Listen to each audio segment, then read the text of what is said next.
आज की हमारी गुफ्तगू का मौजू हमारे वतन अज़ीज़ मुल्क पाकिस्तान के मौजूदा हालात पर नज़र डालते हुए कि हमारे सदर पाकिस्तान और वज़ीर आज़म शहबाज शरीफ साहिब जो एक नई तरमीम लेकर आए हैं, 27वीं तरमीम, इसके बारे में बहुत सारी खबरें गर्दिश कर रही हैं।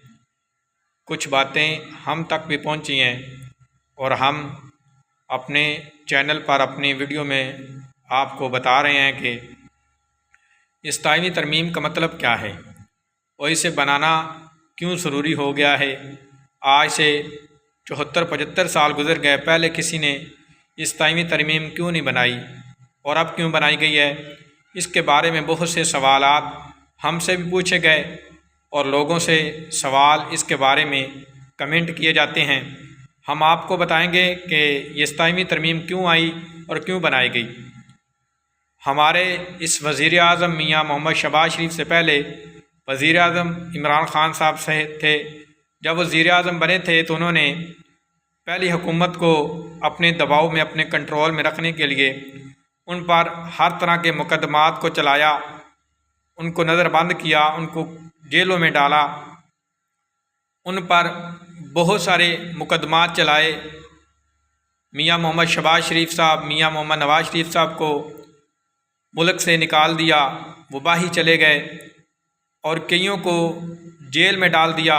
जितना इमरान ख़ान के पास ताकत थी उसने अपना ज़ोर लगाया और तहरीक लब्बैक पाकिस्तान जो एक पाकिस्तान की सियासी जमात है और बड़ी पावरफुल जमात है, जिसकी वोटिंग की जाए, जिसको देखा जाए तो पाकिस्तान की दूसरे नंबर पर आने वाली तहरीक लब्बैक पाकिस्तान है, जिसके पास कारकुनान भी बहुत सारे हैं और वोट भी बहुत सारे हैं और उनके पास मुल्क को चलाने के लिए एक पूरा मंसूबा है। मियाँ मोहम्मद शहबाज शरीफ साहब अब जब हुकूमत आई तो उसने इमरान ख़ान साहब को अंदर कर दिया और उन्हें अब बाही नहीं आने दे रहे। इसी तरह जब इमरान ख़ान की हुकूमत थी उसने शहबाज शरीफ और इमरान ख़ान ने शहबाज शरीफ, नवाज़ शरीफ और बहुत सारे जो पिछली हुकूमत में उनके वज़ीर मशीर थे उनको अंदर कर दिया, जेल में डाल दिया। तहरीक लब्बैक पाकिस्तान के सरबरा अल्लामा खादिम हुसैन रिज़वी साहब को नज़रबंद कर दिया, जेल में डाल दिया। कोई कसूर नहीं, कोई पर्चा नहीं, बस जुर्म उनका ये कि वो दीन की बात करते हैं, ख़त्म नबूवत की बात करते हैं।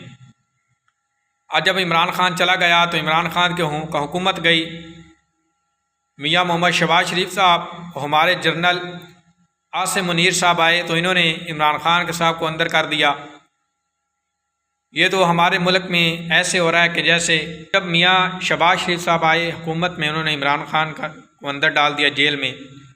अब उन्हें बाहर आने के लिए बड़ी कोशिश और बड़ी मेहनत की जा रही है। उनके कारकुनान ने कई मरतबा धरने दिए, जुलूस निकाले, मगर उनको नाकाम कर दिया जाता है, उनके ऊपर गोली चलाई जाती है। ये हमारे वतन मुल्क पाकिस्तान के अंदर ऐसा हो रहा है कि कोई भी तहरीक जब रैली निकालती है, जल्द से जुलूस करती है तो उसे रोका जाता है और उस पर अपने ही मुल्क के और उन्हीं अवाम के पैसों से उन पर गोली चलाई जाती है।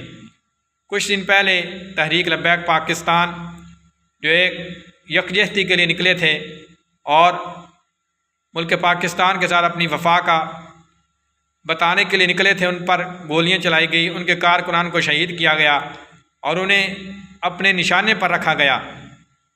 फिर कोशिश की गई कि उनको कलअदम किया जाए।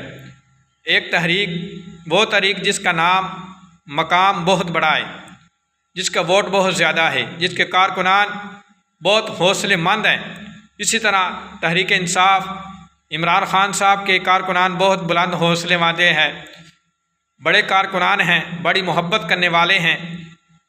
जब भी किसी को मौका मिलता है तो वो दूसरे को दबाने की कोशिश करता है। इमरान ख़ान साहब आए थे, उन्होंने नून लीग को, तहरीक ख़त्म नबूवत को और बहुत सारी जमातों को ख़त्म करने की कोशिश की, मगर जिसे अल्लाह ताला ना ख़त्म करे वो कभी ख़त्म नहीं हो सकता। अब भी ऐसे किया जा रहा है कि तहरीक लब्बैक पाकिस्तान को ख़त्म किया जाएगा। जब तक अल्लाह नहीं चाहेगा कोई किसी को ख़त्म नहीं कर सकता। अब बात करते हैं कि 27वीं तरमीम। 27वीं तरमीम है कि जिनके बारे में ये बात हो रही है 27वीं तरमीम क्यों पास की गई और किन के लिए पास की गई। ये हमारे मुल्क के सदर मियाँ आसिफ अली जरदारी साहब और general field marshal Asim Munir साहब और बहुत सारे जजेस जो बड़ी अदालतों में बैठे हुए हैं, उन पर ताहयात कोई भी मुकदमा नहीं हो सकता। अगर ये 27वीं तरमीम कायम रह गई तो उनकी ज़िंदगी में उन पर कोई मुकदमा नहीं हो सकता। ये हमारी खुशकिस्मती कह लो या बदनसीबी कह लो, कोई पाकिस्तान को लूटने वाले, पाकिस्तान को नाकाम करने वाले, पाकिस्तान को डुबोने वाले, अब उन्हीं के लिए ये तरमीम बनाई जा रही है कि उन पर कोई भी मुकदमा नहीं हो सकता। वो ताहयात अपनी ज़िंदगी में कभी किसी अदालत में पेश नहीं होंगे, कभी किसी कैद खाने में नहीं जाएंगे, कभी उन पर कोई केस नहीं होगा।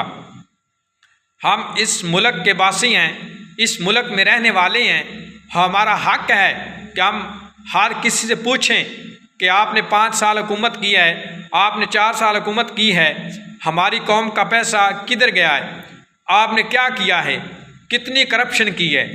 आज मज़दूर की तनख्वाह 30,000 है और एक जज की तनख्वाह 15 लाख है, और मज़दूर और जज में फ़र्क क्या है।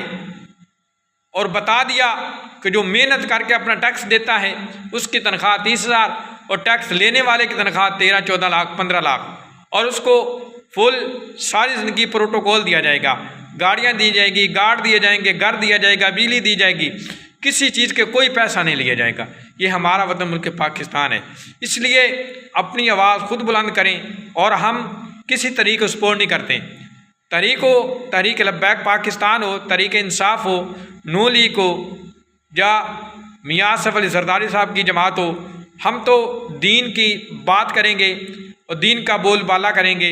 जो दीन की पासबानी करेगा, जो दीन को सपोर्ट करेगा, जो वज़ीर आला हो, वज़ीर आज़म हो, वज़ीर दाखिला हो, कोई भी हो, उसको चाहिए कि ये मुल्क बना था कलमे के नाम पर, मेरे आका के नाम पर।